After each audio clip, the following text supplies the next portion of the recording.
কাল রাষ্ট্রপতির সাথে সিইসি সহ নির্বাচন কমিশনারদের সাক্ষাৎ। বৃহস্পতিবারের মধ্যে তফসিল সব ধরনের সহযোগিতার আশ্বাস প্রধান বিচারপতির। ইন্টারিয়াল কমিটির যে লোকজন দেওয়ার কথা আছে, ডেভেলপমেন্ট আছে, ওই ব্যাপারে মধ্যে ওনারা যথাযথ ব্যবস্থা নিচ্ছেন এবং নেবেন, কোনো অসুবিধা হবে না, এটা ইস্যুর করেছেন। মতপার্থক্য থাকলে অভ্যুত্থানে অর্জিত বিজয়কে সুসংহত রাখার আহ্বান মির্জা ফখরুলের। নির্বাচন নিয়ে ষড়যন্ত্র হলে প্রতিহত করবে জনগণ, বললেন বিএনপি নেতারা।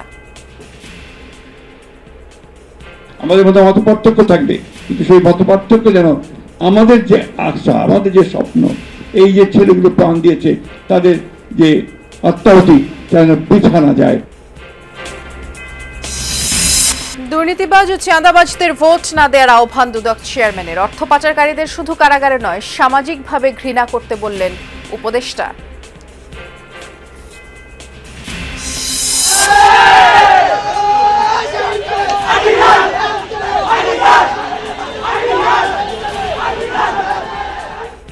আবারও সংঘর্ষে জড়ালো ঢাকা কলেজ আইডিয়ালের শিক্ষার্থীরা। ধাওয়া পাল্টা ধাওয়ায় কিছুটা শান্ত পরিস্থিতি, আহত কয়েকজন। শুভেচ্ছা, আমন্ত্রণ যমুনা নিউজে। নুসরাত বৃষ্টির সাথে আছি। শিরোনামগুলো শুনছিলেন। চূড়ান্ত হয়েছে তফসিল ঘোষণায় প্রধান নির্বাচন কমিশনার এএমএম নাসির উদ্দিনের ভাষণ। আগামীকাল রাষ্ট্রপতির সাথে সাক্ষাৎ শেষে সন্ধ্যায় কিংবা তার পরদিনই বৃহস্পতিবার ত্রয়োদশ জাতীয় সংসদ নির্বাচন ও গণভোটের তফসিল ঘোষণা করার বিষয়ে নিশ্চিত করেছেন ইসি আব্দুল রহমান এল মাসুদ। দুপুরে সাংবাদিকদের এক প্রশ্নের জবাবে এই তথ্য নিশ্চিত করে তিনি জানিয়েছেন, তফসিলে নির্বাচন সুষ্ঠু করতে রাজনৈতিক দলসহ অংশীজনদের সহযোগিতার বিষয়ে আহ্বান জানাবেন সিএসি। রেওয়াজ অনুযায়ী আগামীকাল রাষ্ট্রপতির সাথে সাক্ষাৎ করবে নাসির উদ্দিন নেতৃত্বাধীন কমিশন। এর আগে নির্বাচনের সার্বিক বিষয় নিয়ে প্রধান উপদেষ্টা ডক্টর মোহাম্মদ ইউনূসের সাথে সাক্ষাৎ করে পুরো কমিশন। এছাড়া আরপিও সংশোধন করে গ্যাজেটও প্রকাশ করেছে ইসি। ত্রয়োদশ সংসদ নির্বাচনে নির্বাহী ম্যাজিস্ট্রেটের দায়িত্ব পালনের জন্য প্রধান বিচারপতির কাছে ৩০০ জন বিচারক চেয়েছেন প্রধান নির্বাচন কমিশনার এএমএম নাসির উদ্দিন। দুপুরে প্রধান বিচারপতি ডক্টর সৈয়দ রেফাত আহমেদের সাথে সুপ্রিম কোর্টে সাক্ষাৎ করেন সিএসি। এ সময় সুষ্ঠু নির্বাচনের লক্ষ্যে বিচার বিভাগের সহযোগিতা চান প্রধান নির্বাচন কমিশনার। সহযোগিতার আশ্বাস দিয়েছেন প্রধান বিচারপতি। ও বৈঠক শেষে সিএসি সাংবাদিকদের জানান, নির্বাচনের ট্রেনে উঠে গেছে কমিশন। এর আগে দুপুর ১:৩০টার দিকে প্রধান বিচারপতির সাথে সাক্ষাৎ করতে সুপ্রিম কোর্টে যান সিএসি। দেশে নির্বাচনী তফসিল ঘোষণার আগে আওয়াজ অনুযায়ী প্রধান বিচারপতির সাথে সাক্ষাৎ করেন সব নির্বাচন কমিশনার। তবে মঙ্গলবার সিএসি একাই গেছেন প্রধান বিচারপতির সাথে সাক্ষাৎ করতে। ইন্টারিয়াল কমিটির যে লোকজন দেওয়ার কথা আছে, ডেভেলপমেন্ট আছে, ওই ব্যাপারে মধ্যে ওনারা যথাযথ ব্যবস্থা নিচ্ছেন এবং নেবেন, কোনো অসুবিধা হবে না, এটা ইস্যুর করেছেন। আর কোনো মামলা নিয়ে কোনো আলাপ করেন না। আমাদের শিডিউল ঘোষণার সাথে সাথে এই কাজটা যাতে ত্বরান্বিত করেন উনি, সেটা ওনাকে একটু রিকোয়েস্ট করেছেন। নির্বাচন কমিশনে আমাদের সহকর্মী তানফির মৌসুম আছেন, অপেক্ষা করছেন আমাদের জন্য। তানফির, সারাদিন তো নির্বাচন কমিশনে গুরুত্বপূর্ণ বেশ কিছু ঘটনাই ঘটেছে।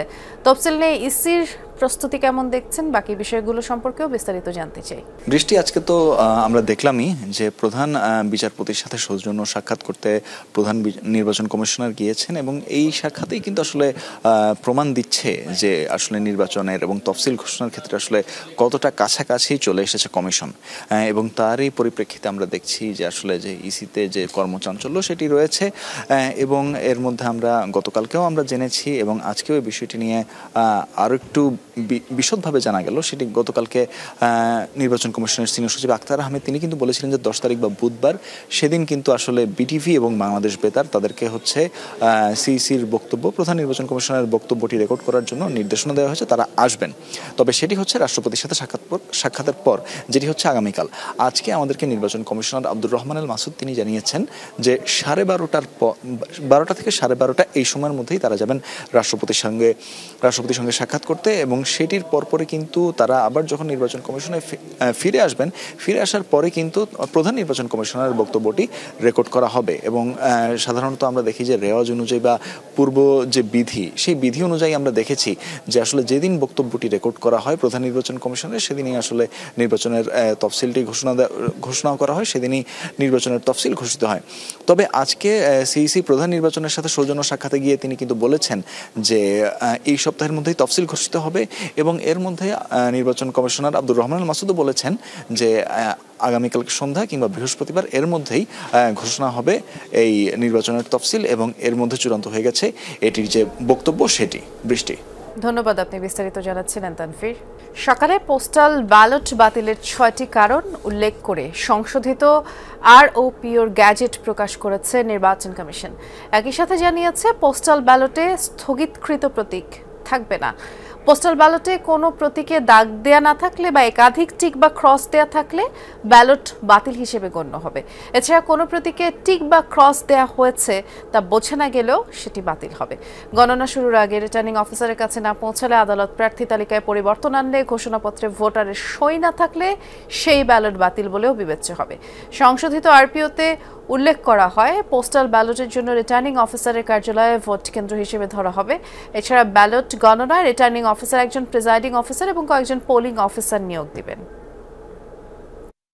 এভারকেয়ার হাসপাতালে চিকিৎসাধীন বিএনপি চেয়ারপারসন বেগম খালেদা জিয়া এবং সেখানে কিছুক্ষণ আগেই গেছেন তার পুত্রবধূ ডাক্তার জুবাইদা রহমান। আমাদের সহকর্মী আখলাকুস সাফাও আছেন সেখানে, তিনি খোঁজ খবর রাখছেন পুরো বিষয়ে। সাফা, কি মেডিকেল পরীক্ষা করা হয়েছে সাবেক প্রধানমন্ত্রীর এবং খালেদা জিয়ার স্বাস্থ্যের ব্যাপারে নতুন কোনো তথ্য থাকলে জানতে চাই। বৃষ্টি, আপনি জানেন যে খালেদা জিয়ার চিকিৎসা মনিটরিং করছেন এবং পুরোটাই চলছে কিন্তু মেডিকেল বোর্ডের যে সিদ্ধান্ত সেই সিদ্ধান্ত অনুযায়ী, এবং এই মেডিকেল বোর্ডের কিন্তু প্রতিদিনই একাধিকবার তাদের মিটিং হচ্ছে অনলাইনে অফলাইনে, এবং তার যে চিকিৎসা ব্যবস্থাপনা সেই ব্যবস্থাপনাগুলো যেভাবে চলছে।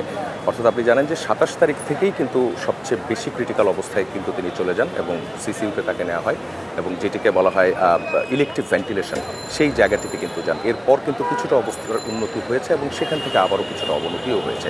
সব কিছু মিলিয়ে যে পরিস্থিতিটা, সেই পরিস্থিতিতে আমি যে চিকিৎসকদের সঙ্গে আমার যে কথা হয়েছে সেই কথার উপর ভিত্তি করে আমি কিছু তথ্য আপনাকে দিতে চাই। যেই তথ্যগুলো বেশ খানিকটা মেডিকেল টার্মিনোলজিতে হয়ে যাবে, তারপর আমরা চেষ্টা করব যে সাধারণ মানুষের বোধগম্য করে যদি বলা যায়। এখন যে ট্রিটমেন্টটা চলছে সেই ট্রিটমেন্টটাকে বলা হয় সিমটোমেটিক সাপোর্টিভ কেয়ার, অর্থাৎ তার একাধিক যে দীর্ঘমেয়াদী জটিলতাগুলো রয়েছে, লিভার সিরোসিস, কিডনি জটিলতা, ডায়াবেটিস এবং হৃদরোগ, এই যে সমস্যাগুলো ছিল সেই সমস্যাটিকে একটি প্রকট হচ্ছে এবং তার সঙ্গে সেটিকে তাৎক্ষণিকভাবে নিয়ন্ত্রণ করার চেষ্টাও করা হচ্ছে।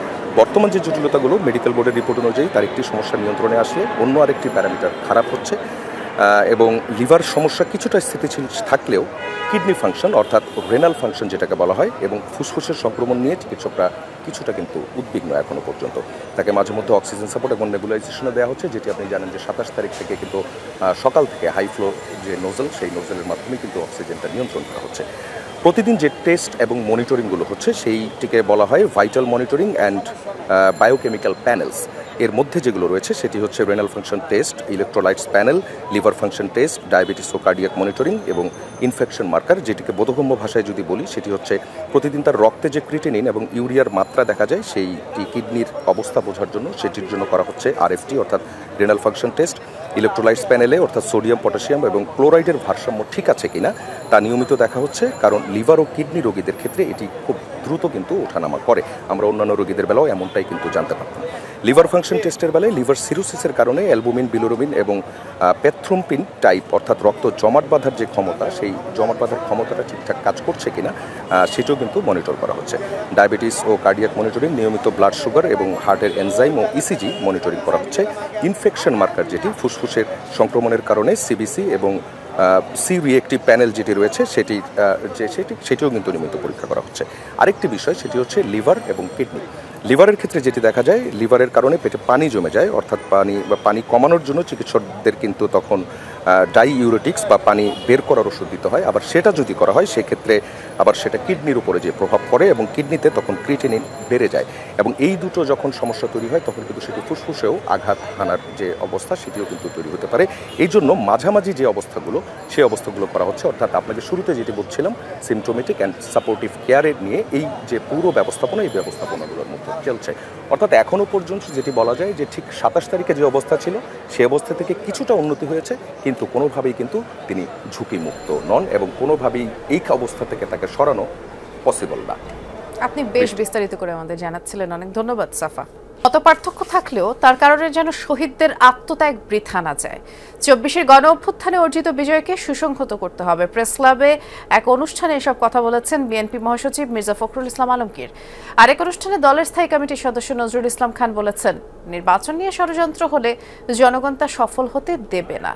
রাজধানীর খামারবাড়িতে কৃষিবিদ ইনস্টিটিউশন মিলনায়তনে 7 দিনব্যাপী চলছে বিএনপির দেশ গড়ার পরিকল্পনা শীর্ষক কর্মসূচি। দলের আগামীর কর্মপরিকল্পনা তুলে ধরে বিভিন্ন অঙ্গ সংগঠনের নেতাকর্মীদের প্রশিক্ষিত করতেই এই আয়োজন।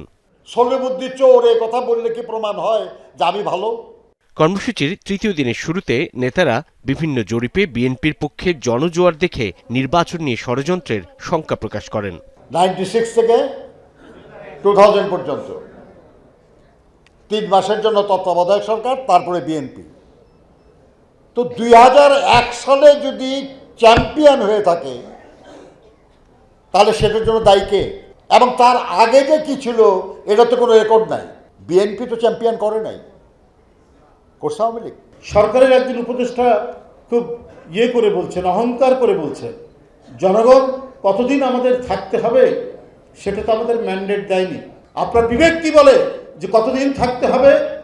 আপনি কোন ম্যান্ডেটের উপরে আজকে আপনি উপদেষ্টা হয়েছেন?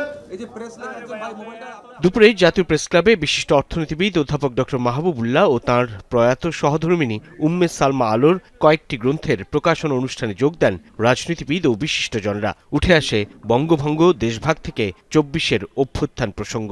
প্রধান উপদেষ্টা বলেন যে আসামের এবং ওই যে 7 সিস্টার বাইরে যাওয়ার পথ হবে আমাদের চট্টগ্রামের সমুদ্র। এই যে পূর্ববঙ্গ প্রদেশের যে ধারণা, এটার সঙ্গে এটা সম্পূর্ণ কিন্তু সংগতিপূর্ণ। চেপে বসা স্বৈরতান্ত্রিক শাসনকেও ফেলে দিতে সক্ষম হলাম বটে, কিন্তু সেই মানুষের সমাজের হৃদয়ের সাথে কথোপকথনের কাজটা আমরা সাফিসিয়েন্টলি করতে পারি নাই। দেখছি একটা ফ্যাসিবাদকে বিদায় দিয়েছি, কিন্তু আরেকটা নানা নামে, কখনো ধর্মের নামে চাপিয়ে দেওয়া, বল প্রয়োগ করা, জবরদস্তি করা, ঐক্যের পরিবর্তে নতুন করে হিংসা, ঘৃণা, মারামারি, হানাহানি ছড়িয়ে দেওয়ার তৎপরতা চলছে। অনুষ্ঠানে বিএনপি মহাসচিব 24-এর গণ অভ্যুত্থানে অর্জিত বিজয়কে সুসংহত করার আহ্বান জানান। জুলাই আন্দোলনের মধ্য দিয়ে আমরা যে বিজয় অর্জন করেছি, আসুন, সাইফুল ভাইও বলেছেন, আমরা সবাই মিলে সেই বিজয়টাকে সুসংহত করি। আমাদের মধ্যে মতপার্থক্য থাকবে, কিন্তু সেই মতপার্থক্য যেন আমাদের যে আশা, আমাদের যে স্বপ্ন, এই যে ছেলেগুলো প্রাণ দিয়েছে তাদের যে আত্মাহুতি যেন বৃথা না যায়। নেতারা বলেন, ঐক্য ধরে রেখে রাজনৈতিক দলগুলো দায়িত্বশীল আচরণ না করলে ঝুঁকির মুখে পড়বে অভ্যুত্থানের অর্জন। অত্যাচার, অবিচার, মানুষের অমর্যাদা, এই সব কিছু থেকে আমরা মুক্ত থাকতে পারি। সাইফুদ্দিন রবিন, যমুনা নিউজ, ঢাকা। নারী জাগরণের অগ্রদূত রোকেয়ার আদর্শ অনুসরণ করে নতুন বাংলাদেশ বিনির্মাণে সবাইকে এগিয়ে আসার আহ্বান জানিয়েছেন প্রধান উপদেষ্টা ডক্টর মোহাম্মদ ইউনূস। রাজধানীর ওসমানী স্মৃতি মিলনায়তনে এই আহ্বান জানান তিনি। এ সময় প্রধান উপদেষ্টা মহিলা ও শিশু বিষয়ক মন্ত্রণালয়ের নাম পরিবর্তন করে নারী ও শিশু মন্ত্রণালয় করার ঘোষণা দেন। এবছর নারী জাগরণের বিভিন্ন ক্ষেত্রে অবদানের স্বীকৃতিস্বরূপ 4 জন রোকেয়া পদক পেয়েছেন। রোকেয়া সাখাওয়াত হোসেন নারীদের শিক্ষা এবং অধিকার প্রতিষ্ঠায় আজীবন সংগ্রামের নাম। নারী জাগরণের সেই অগ্রদূত ও সমাজ সংস্কারকের জন্ম এবং মৃত্যুবার্ষিকী 9 ডিসেম্বর একই দিনে। প্রতিবছর যা উদযাপিত হয় রোকেয়া দিবস হিসেবে। রাজধানীর ওসমানী স্মৃতি মিলনায়তনে নারী অগ্রযাত্রায় বিশেষ ভূমিকার জন্য রোকেয়া পদকপ্রাপ্তদের হাতে সম্মাননা তুলে দেন প্রধান উপদেষ্টা। এবছর নারী অগ্রযাত্রায় ভূমিকা রাখায় 4 জন এ সম্মানে ভূষিত হন। তারা হলেন ডক্টর রুবহানা রাকিব, কল্পনা আক্তার, ডক্টর নাবিলা ইদ্রিস ও ফুটবলার ঋতুপর্ণা চাকমা। অনুষ্ঠানে প্রধান উপদেষ্টা বলেন, এই সম্মাননা গোটা জাতির পক্ষ থেকে নারী সমাজের প্রতি শ্রদ্ধা ও স্বীকৃতির নিদর্শন। যে আদর্শে বেগম রোকেয়া আমাদেরকে নিয়ে যেতে চাচ্ছিলেন, অতি চমৎকারভাবে তুলে ধরেছিলেন তার বক্তব্যে, তার লেখায়। আজকে যে 4 জন পুরস্কার পেলেন, তারা রোকেয়ার সেই পথে আমাদের জাতিকে তুলে দিল, এগিয়ে দিল। এত বছর পরেও সমাজকে পথ দেখাতে আরেকজন রোকেয়ার আবির্ভাব না হওয়ায় আক্ষেপ প্রকাশ করেন প্রধান উপদেষ্টা। তার জন্ম উপলক্ষে যে আয়োজন, সেটা শুধু তাকে স্মরণ করার জন্য না, আমাদের ব্যর্থতাগুলো খুঁজে বার করার জন্য, কেন আমরা ব্যর্থ হলাম? কেন এই 100 বছরেও আরো বেগম রোকেয়া আসলো না আমাদের মাঝখানে, যে আমাদেরকে পথ দেখাতো? বেগম রোকেয়ার স্বপ্ন পূরণে যত বাধা আছে তা অপসারণে সম্মিলিত প্রচেষ্টার আহ্বান জানান ডক্টর মোহাম্মদ ইউনূস। ফয়সাল মাহমুদ, যমুনা নিউজ, ঢাকা। গণমাধ্যম সংস্কার আমলাতন্ত্র যতটুকু চায় বাংলাদেশে ঠিক ততটুকুই সংস্কার হবে বলে মন্তব্য করেছেন টিআইবির নির্বাহী পরিচালক ডক্টর ইফতেখারুজ্জামান। আমলাতান্ত্রিক ও রাজনৈতিক সংস্কৃতির পরিবর্তন হলে কিছুটা সংস্কার হবে বলে মনে করেন তিনি। গণমাধ্যম সংস্কার কমিশনের সুপারিশ বাস্তবায়ন না হওয়ায় ক্ষোভ ও হতাশা ব্যক্ত করেছেন গণমাধ্যম কর্মীরা। যদি সতর্কতা কিংবা লঘু দণ্ডের পরও মার্চে প্রতিবেদন জমা দিয়েছে গণমাধ্যম সংস্কার কমিশন। আশু করণীয় কিছু সুপারিশও করেছে, কিন্তু গত 9 মাসে একটি সুপারিশও বাস্তবায়িত হয়নি। তাতে হতাশ গণমাধ্যম কর্মীরা। গণমাধ্যমের যে মুক্ত সময়কাল, টিআইবির অনুসন্ধানী সাংবাদিকতা পুরস্কার প্রদান এবং আলোচনা অনুষ্ঠানে হতাশার কথা তুলে ধরেন তারা।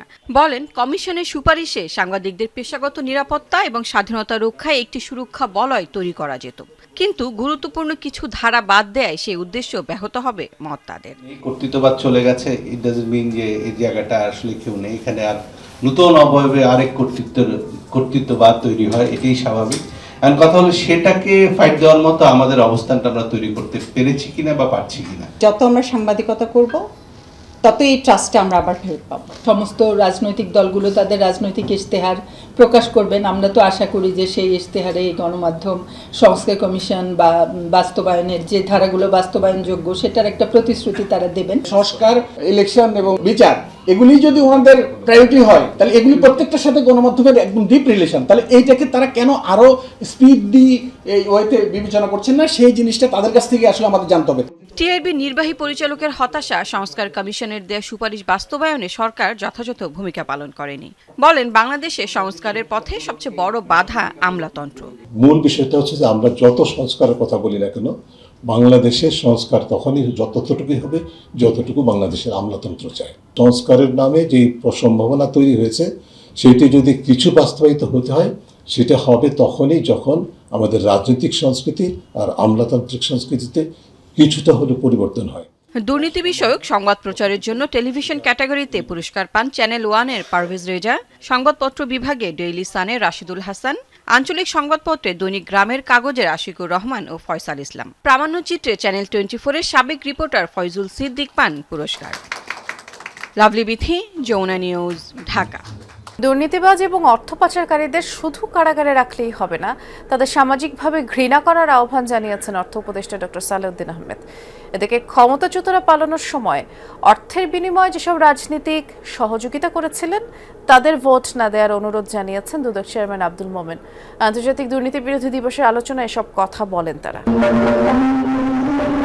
নানা কর্মসূচির মাধ্যমে আন্তর্জাতিক দুর্নীতি বিরোধী দিবস উদযাপন করেছে দুদক। সকালে সেগুনবাগিচায় পতাকা উত্তোলন ও বেলুন উড়িয়ে দিবসটি উদ্বোধন করা হয়। পরে দুর্নীতির বিরুদ্ধে গণসচেতনতায় মানববন্ধন করে সংস্থাটি, যাতে সরকারি বেসরকারি বিভিন্ন প্রতিষ্ঠান অংশ নেয়। দুপুরে শিল্পকলা একাডেমির আলোচনা সভায় প্রধান অতিথি অর্থ উপদেষ্টা ডক্টর সালেউদ্দিন আহমেদ বলেন, রাজনীতিকরা ঠিক থাকলে সমাজে পচন রোধ সম্ভব। রাজনীতিবিদের যদি কমিটমেন্ট বা সদিচ্ছা না থাকে তবে ফিশ রটস ফ্রম দ্য হেড, মাছের পতন হয় মাথা থেকে। এখন রাজনীতিবিদরা যারা আমাদেরকে শাসন করবে তারা যদি ঠিক থাকে তা সহজে সমাজে পতন ধরবে না এবং তাতেই দুর্নীতি কমে যাবে। অনুষ্ঠানে দুদক চেয়ারম্যান আব্দুল মোমেন বলেন, নির্বাচনে কালো টাকার ছড়াছড়ি আর দুর্নীতিবাজদের লাগাম টানতে সাধারণ মানুষকে সচেতন হতে হবে। আমরা যদি আমাদের শাসন করার জন্য দুঃশাসকদের রাখি, আমরা যদি সঠিক লোককে নির্বাচন না করি, যারা দুর্নীতিগ্রস্ত, যারা সন্ত্রাসী, যারা চাঁদাবাজ, তাদের যদি রাখি, তাহলে আমরা কেমন করে সুশাসন পাবো, এবং সেটাই একটা রিফ্লেকশন দুদকের উপরে পড়বে। এ সময় পাচার হওয়া অর্থ ফেরাতে সংশ্লিষ্ট দেশের হাইকমিশনগুলোতে দুদক কর্মকর্তা নিয়োগে সরকারের প্রতি আহ্বান জানান দুদক চেয়ারম্যান। আপনারা লক্ষ্য রাখবেন আমরা কোথায় কোথায় দুর্নীতি করি। রাজীব আহমেদ, যমুনা নিউজ, ঢাকা। পুলিশি ধাওয়া লাঠিচার্জে ঢাকা কলেজ ও আইডিয়াল কলেজের মারামারির পরিস্থিতি কিছুটা শান্ত হয়েছে। সমঝোতার 1 মাসের ব্যবধানে ঢাকা কলেজ এবং আইডিয়াল কলেজের শিক্ষার্থীদের মধ্যে আবারও সংঘর্ষের ঘটনায় পুলিশ সহ বেশ কয়েকজন আহত হয়েছে। আধিপত্য বিস্তারকে কেন্দ্র করে মঙ্গলবার সকাল 8টার দিকে ঢাকা কলেজ ও আইডিয়াল কলেজের শিক্ষার্থীদের মধ্যে ধাওয়া পাল্টা ধাওয়া মারামারির ঘটনা তৈরি হয়। পরে পুলিশ এবং কলেজ কর্তৃপক্ষের সমঝোতায় পরিস্থিতি কিছুটা শান্ত হয়। দুই পক্ষের মারামারি চলাকালে পরিস্থিতি নিয়ন্ত্রণে আনতে মাঠে নামে পুলিশ। এ সময় এলোপাতার ইট পাটকেল নিক্ষেপের ঘটনায় কিছু ছাত্র পুলিশ সদস্য আহত হয়েছে বলে জানিয়েছে রমনা উপ police commissioner Masud Alam. Police জানায় ঢাকা কলেজের একটি বাস ভাঙচুরের ঘটনাকে কেন্দ্র করে এমন মারামারি।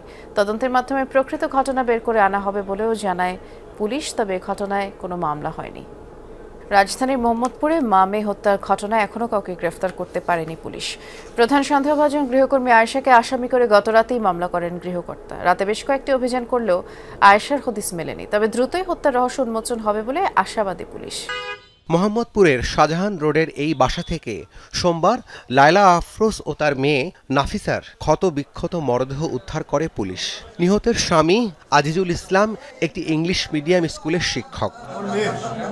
এই হত্যায় অন্যতম সন্দেহভাজন গৃহকর্মী আয়েশা, যিনি ঘটনার দিন সকাল 7:42 বোরকা পরে বাসায় ঢোকেন আর 9:30 নাগাদ নিহত নাফিসার স্কুল ড্রেস পরে ব্যাগ নিয়ে বের হয়ে যায়। পুলিশ বলছে কথিত আয়েশার শরীরের কিছু অংশ পোড়া, তাই সবসময় নিজেকে আড়াল করে রাখতেন। মঙ্গলবারও ভবনটির সামনে ছিল নিহতদের পরিচিত জনদের ভিড়। এগুলো যদি কন্টিনিউয়াসলি হতে থাকে আমরা তো অরিড হয়ে যায়। আমাদের বাসা তো কাজের মেয়ে কাজ করে। আমি কালকে দৌড়ায় গেছি, পুয়াটা কাজ করতেছে, আমি ভয় পেয়ে গেছি একটা ঘটনা দেখে। কাজের মেয়ে তো আরও সবার বাসায় কাজ করতেছে। ফোন নাম্বার অনেক সময় দিতে চায় না, যদিও দেয় ভুল বা হাজব্যান্ডের, মানে যার হচ্ছে ভিতরে অকারেন্স করার থাকে তাকে আসলে সম্ভব হয় না ফেরানো। গেল রাতেই বিভিন্ন স্থানে অভিযান করলেও গ্রেফতার করা যায়নি সন্দেহভাজনকে। হত্যাকাণ্ডে ব্যবহৃত যে অস্ত্র সেটা পেয়েছি, আপনাদের সেই ছবিটাও আপনাদের দেখানো হয়েছে, এবং ওইখানে আসামির ফেলে যাওয়া যে বিভিন্ন উপকরণ যেটা আমরা বিশ্লেষণ করে বা রাসায়নিক পরীক্ষার মাধ্যমে তাকে ধরাটা সহজ হবে, সেটা কিন্তু পিবিআই এবং সিআইডি এসে তারা স্যাম্পল কালেকশন করে নিয়ে গেছেন। ফলে আমাদের ব্যাকগ্রাউন্ডের মোটামুটি সব কাজ শেষ, এখন শুধু আসামি ধরাটা বাকি। গৃহকর্মী আয়েশা আগে কোনো অপরাধের সাথে জড়িত কিনা তা খতিয়ে দেখছে পুলিশ। রাব্বি সিদ্দিকী, যমুনা নিউজ, ঢাকা।